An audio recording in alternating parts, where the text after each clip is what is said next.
Hello guys! Hello para to sa lahat ng Aquarius. Aquarius, welcome dito sa aking channel, Kapalaran 888. Welcome guys. Alamin natin kung anong messages, vibration, gabay energy para sa inyong lahat. This is general reading.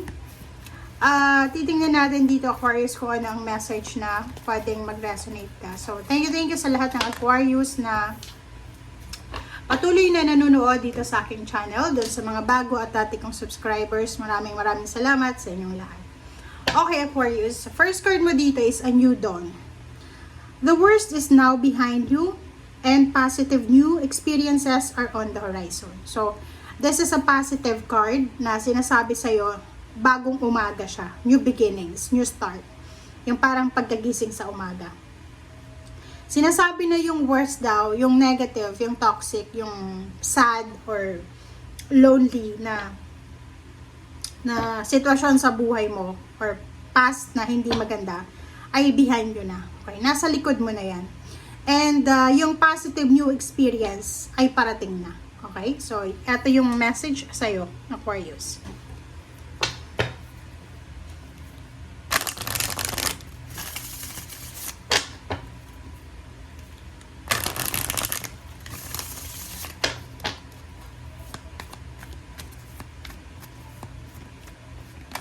Okay, next card natin is abundance. Wow!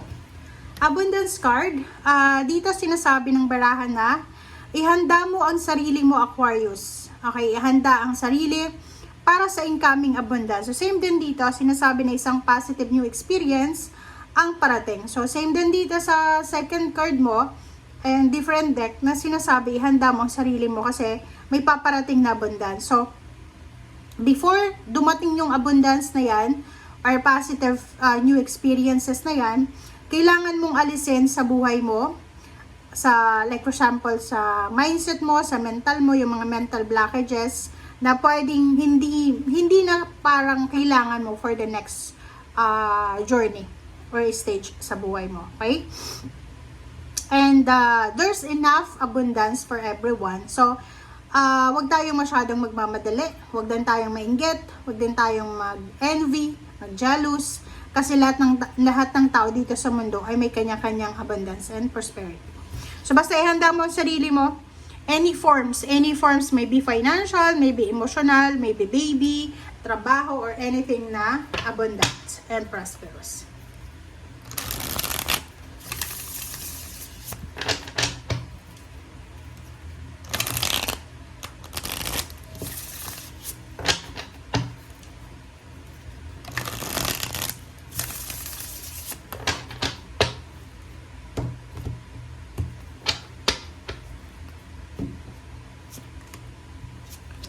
Okay, first two cards natin, 10 of Earth and 7 of Air. Dito sinasabi ng baraha, Aquarius, na mag-iingat ka. Be careful, be cautious sa mga consequences na posibleng dumating sa'yo. Especially tungkol to sa lump sum of money. So, mag-iingat ka, lalo sa linggong ito. Kung may hawak kang malaking halagang pera, mag-iingat ka kasi pwede kang manakawan, pwedeng ma-misplace mo siya, kumbaga ma-hypnotize ka.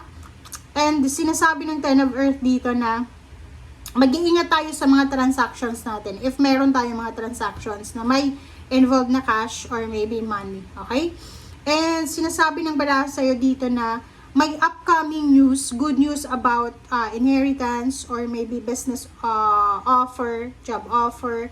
Basta malaking halagang pera to. So, mag-iingat ka kasi sa panahon ngayon, kahit kapamilya mo, pwede kang patusin yan. So, ingat-ingat ka sa paghahawak ng pera. Yung sabihin mo sa kanila kung magkano yung sweldo mo, mag-iingat ka kasi nako, ang mga tao ngayon, kahit kapamilya mo, pwede ka nang taluhin. Okay?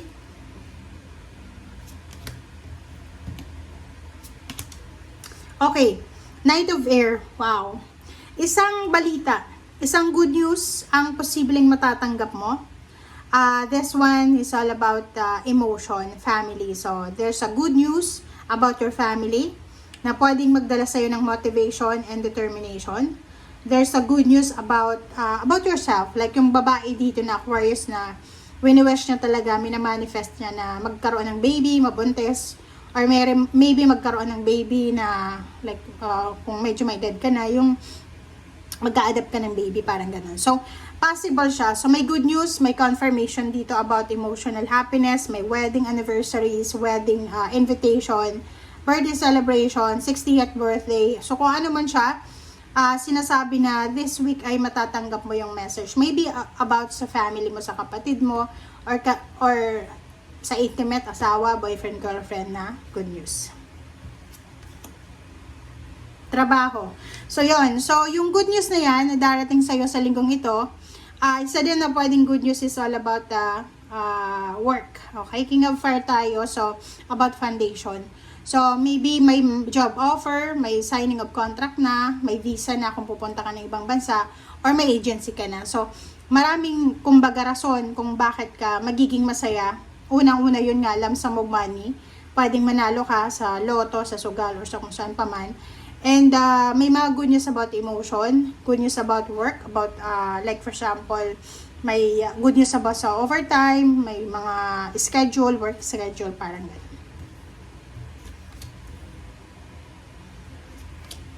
Okay. Nakikita ko sa'yo dito, mag-iingat ka. Be careful, Aquarius. Maging careful ka kasi sa linggong ito, like nandito yung 7 of air, nandito yung 5 of fire. So, dalawa sila na negative energies na sinasabi sa'yo na pwedeng mag-iingat ka sa pakikipag-chat, sa pakikipag-chismisan, or sa sa chat to. Pwede itong mangyari sa chat kasi malayo to So, maybe from your past. So, mag-iingat ka sa mga chat mo with your pinsan, with your other acquaintances, kapitbahay, or dating kakilala. Mag-iingat kayo kasi pwedeng maanoy ka, pwedeng mainis ka, matrigger yung emotion mo, magkaroon ng conflict, misunderstanding, because magkaiba kayo ng point of view diba? Yung magkaiba kayo ng mindset, and at the same time, magkaiba kayo ng upbringing talaga. So, pwedeng magkaroon ka ng kompetisyon, kaaway, kasagutan, kadiskusyon sa linggong ito na pwedeng mauwi siya sa sobrang bigat na emotion. Okay?